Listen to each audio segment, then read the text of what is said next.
कई सवाल और शिकायतें प्राप्त करने के बाद और एक आर्टिकल पढ़ने के बाद इकोनॉमिक टाइम्स का आपके समक्ष आया हूं और उन सारे सवालों को आपके साथ साझा करूंगा जो दिन प्रतिदिन होटल मैनेजमेंट के लोग या फिर जो होटल इंडस्ट्री के अंदर काम करते हैं वो लोग मुझे भेजते हैं या मुझसे जवाब मांगते हैं या फिर अपनी परेशानियां बताते हैं। नमस्कार, मैं मोंटू राजा एंटी करप्शन इंडिया से स्वागत है आपका। देश के अंदर होटल इंडस्ट्री जो है उसके अंदर तमाम जो एम्प्लॉयज़ काम करते हैं कई बार अपनी शिकायतें लेके सामने आए हैं, क्योंकि एक टाइम पे मैंने भी तकरीबन 1 साल से ज़्यादा का समय जो था वो मैंने होटल में बिताया है। तो जो माहौल देखा है और जो शिकायतें आती हैं, बेसिक जो शिकायतें होती हैं लॉन्ग वर्किंग आवर्स। यूँ तो कानून है जिसके तहत 9 घंटे काम करवाना चाहिए, लेकिन होटलों के अंदर जो एम्प्लॉय होता है उससे 14 घंटे 16 घंटे तक काम करवाया जाता है। और तमाम ऐसे होटल्स हैं जिसमें बड़े नाम भी शामिल हैं जो उनको ओवर टाइम उसका नहीं देते हैं। तमाम कानून बने हैं लेकिन वो कानून शायद होटल इंडस्ट्री के ऊपर लागू नहीं होते हैं, या फिर होटल इंडस्ट्री के अंदर काम करने वाले सैक्रिफाइस करके ज़िंदगी अपनी जीनी शुरू कर देते हैं। इसके कई पहलू हो सकते हैं। हो सकता है भाई करप्शन हर जगह व्याप्त है, तो वो लेबर ऑफिसर जो प्रतिबद्ध हैं इस चीज़ के लिए कि जो श्रमिक है उसका शोषण ना हो, होटल इंडस्ट्री के अंदर वो ध्यान नहीं दे पाते हैं। तमाम दिल्ली, मुंबई, चेन्नई, बेंगलोर, कोलकाता या फिर जो टायर 2 सिटीज़ हैं उनके अंदर तमाम होटलों में शोषण देखा जा रहा है। एक समस्या और देखी गई है, होटल के अंदर जो काम करता है एम्प्लॉय वो खुल के कहना और सुनना नहीं चाहता है। अपनी तकलीफ जो है वो नौकरी ना खो जाए इसके डर से वो सामने नहीं आता है और शोषण जो है वो करवाता रहता है। इसके जो परिणाम हैं वो अब देखने को मिल रहे हैं, क्योंकि जो होटल के अंदर काम करते हैं लोग वो अपना जो दर्द है वो अपने मैनेजमेंट को नहीं बताते, वो सरकार को नहीं बताते, और अंदर ही अंदर जो एक कहते हैं ना कि जो जड़ है वो खोखली होनी शुरू हो जाती है।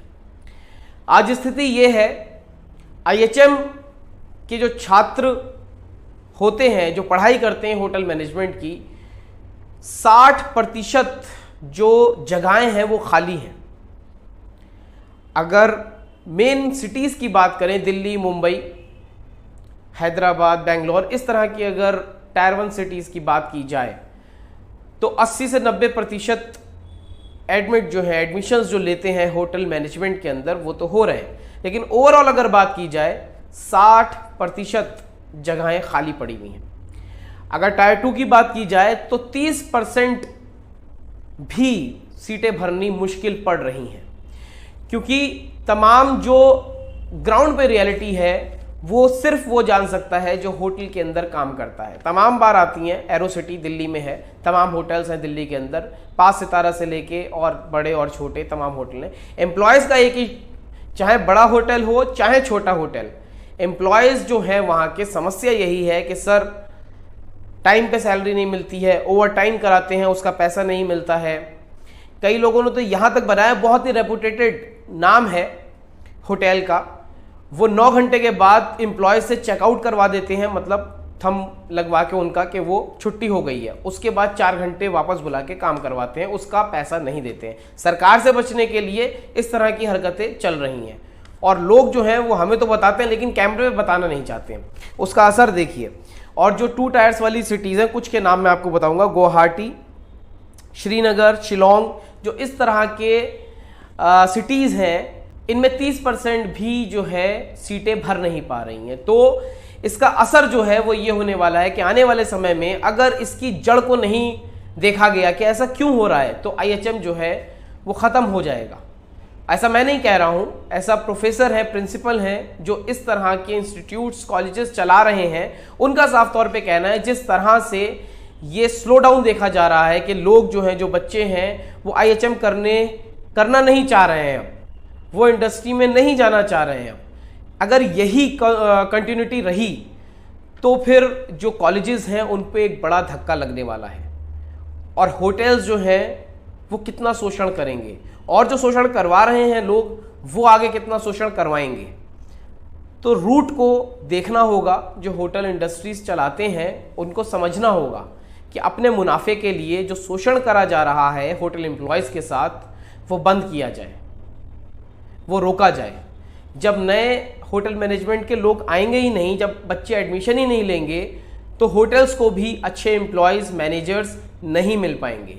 ये जो इकोनॉमिक टाइम्स का आप देख रहे हैं, ये आर्टिकल ज़रूर पढ़िए और समझने की कोशिश कीजिए कि इसकी रूट्स क्या हैं, क्यों इस तरह की कंडीशन आ रही है। होटल मैनेजमेंट के अंदर ही BSc करके एक कोर्स होता है जिसमें 12,500 सीट्स थी, केवल 5,000 ही भर पाई हैं, बाकी सब खाली पड़ी हैं। कोई भी जो बच्चा है वो होटल मैनेजमेंट की तरफ आकर्षित नहीं हो रहा है। एक टाइम पे ये चार्मिंग चीज़ होती थी कि लोग बढ़ चढ़ के जिसको देखो होटल मैनेजमेंट कर रहा है, लेकिन आज जो स्थिति है वो क्यों ऐसी हो गई है, ये गहन अध्ययन की बात है, सोचने की बात है।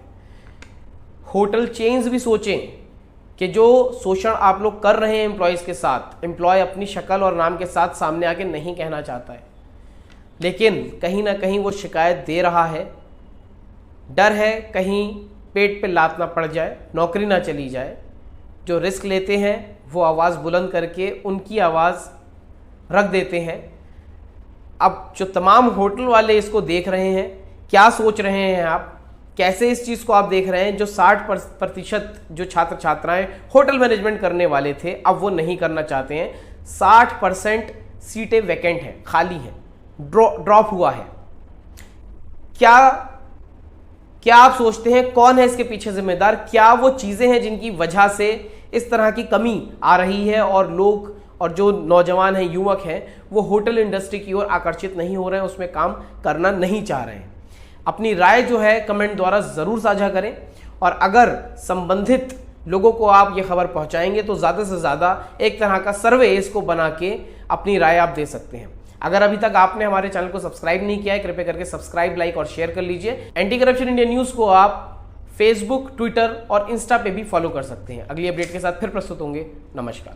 सब्सक्राइब करें हमारे YouTube चैनल को और बने रहें हमारे साथ।